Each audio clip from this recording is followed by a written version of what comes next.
everyone. Today I'll be talking about the interaction of science, technology, and society through time. The interaction of the three, science, technology, and society, is actually very complex because it depends on a lot of factors.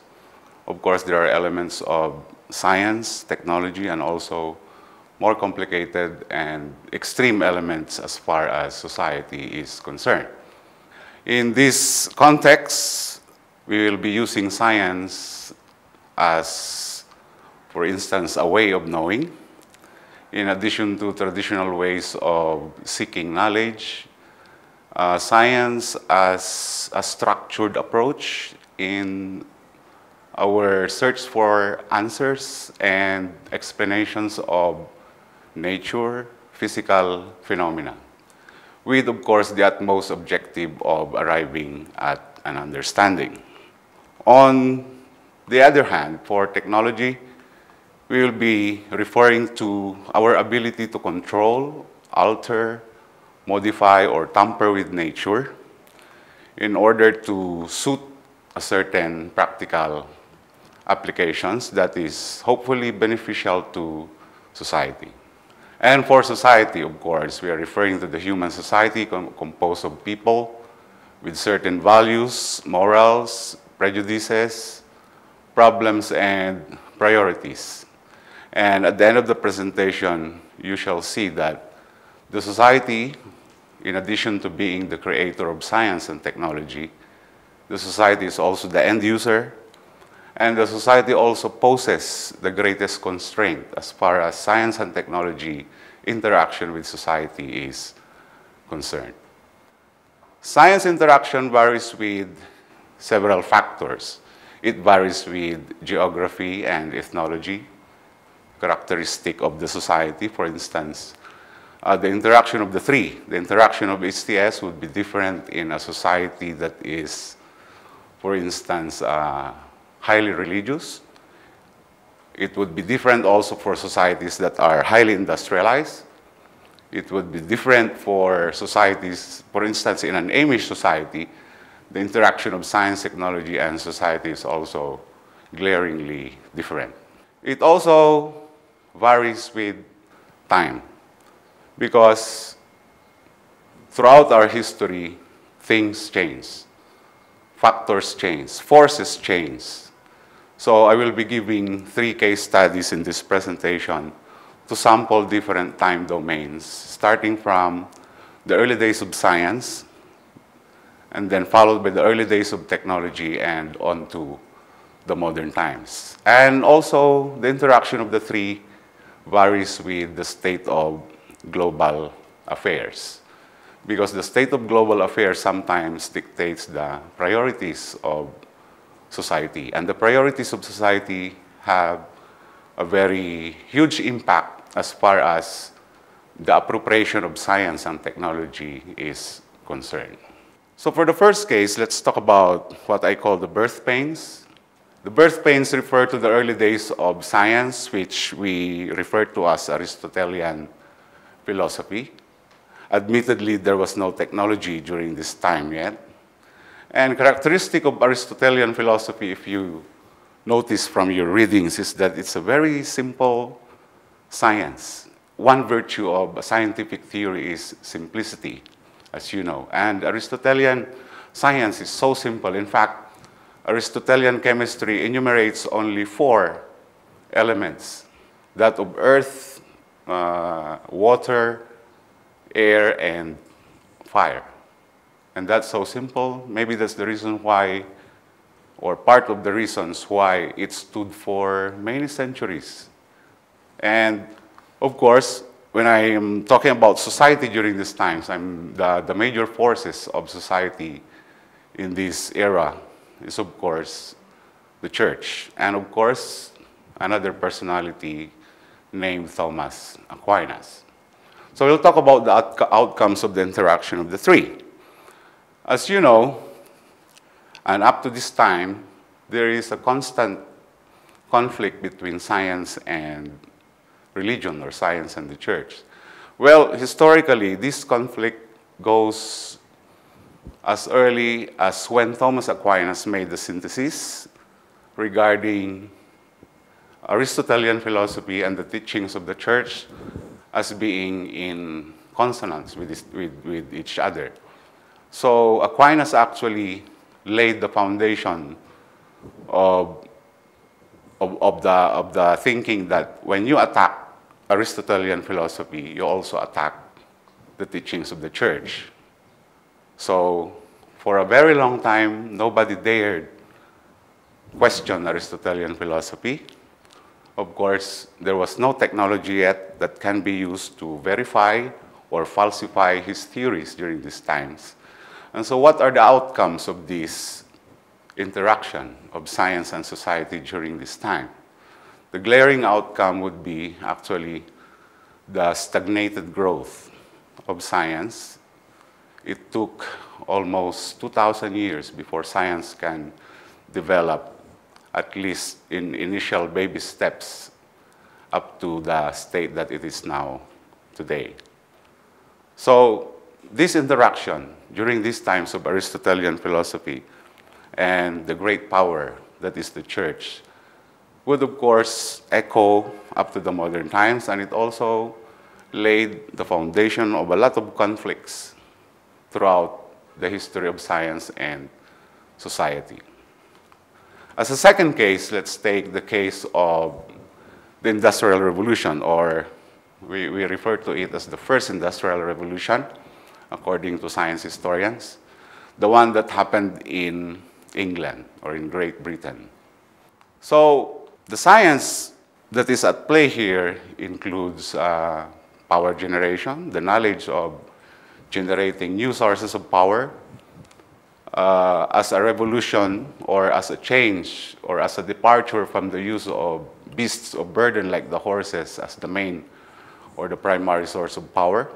It is also during this time that we were learning how to use new materials, how to understand the properties of these new materials like steel.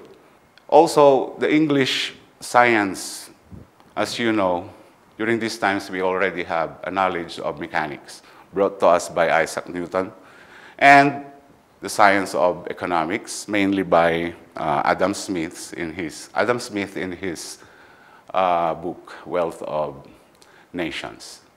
The technology involved during the first Industrial Revolution are machines. Machines that we used in mining, in manufacturing. Manufacturing refers to a replacement of the putting out method, the manual labor-based manufacturing, to a machine-based manufacturing. We also use machines for construction, transportation, particularly in the development of the railway systems, and modern communication. And of course, the society that we are referring to in this particular era would be the English society, its economy, its status as a superpower in the world, and its art and culture. So what are the outcomes of this interaction? But before we talk about the outcomes of interaction, maybe it would be beneficial also for us to understand why the first Industrial Revolution happened in England. The short story is it happened in England and not anywhere else because of enabling environment.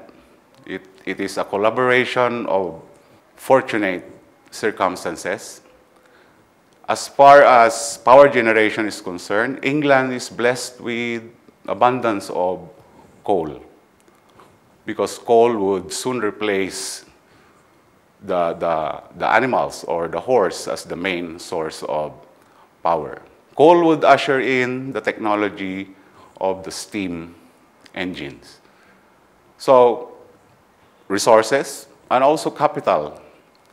The English capital is enormous, as you know. You have lots of nobilities in there. Also, the English colonies all over the world, from Africa to Asia to South America. And so in addition to their own natural resources, they can also simply source resources from their colonies from as far as Canada and Australia. And finally, of course, all this science and technology are born out of necessity. The English society had realized that the manual form of production cannot cope up with the demands. So it started with the clothing industry, actually. They have lots of cotton coming from India, but they cannot cope up as far as converting this cotton into usable pieces of clothing. So the outcome of this case study, the first industrial revolution, will also echo until our times today. It put England as the major power militarily, economically, and so on during this time. This interaction also affected not only England's economy, but its art and culture. This is the rise of Romanticism. And of course, this is also the starting point for a problem that would occupy us until today. It's a global concern. This is the problem of pollution. When we started burning fossil fuels during the first industrial revolution, the carbon dioxide level in our atmosphere also began to shoot up. And as a third case study, I will take you to the modern times. The science that is involved here is the science of genetics, our understanding of the genes, the code that dictates everything from seeds up to the adult stages of plants and animals. The technology I will be referring to specifically for genetically modified organisms as food source. And of course, what are the societal concerns as far as GMOs are involved? Well, the two major concerns would be food security and health concerns or health risks. As far as food security is concerned, some experts claim that GMOs is one of the possible answers towards addressing the stability or the security as far as food supply is concerned. Why? Because GMOs are genetically modified plants as food source. I'm not talking about the animals yet, which are pest resistant. Okay? In other words, we can minimize wastage during the growth process, and this results into an increased yield during harvest time.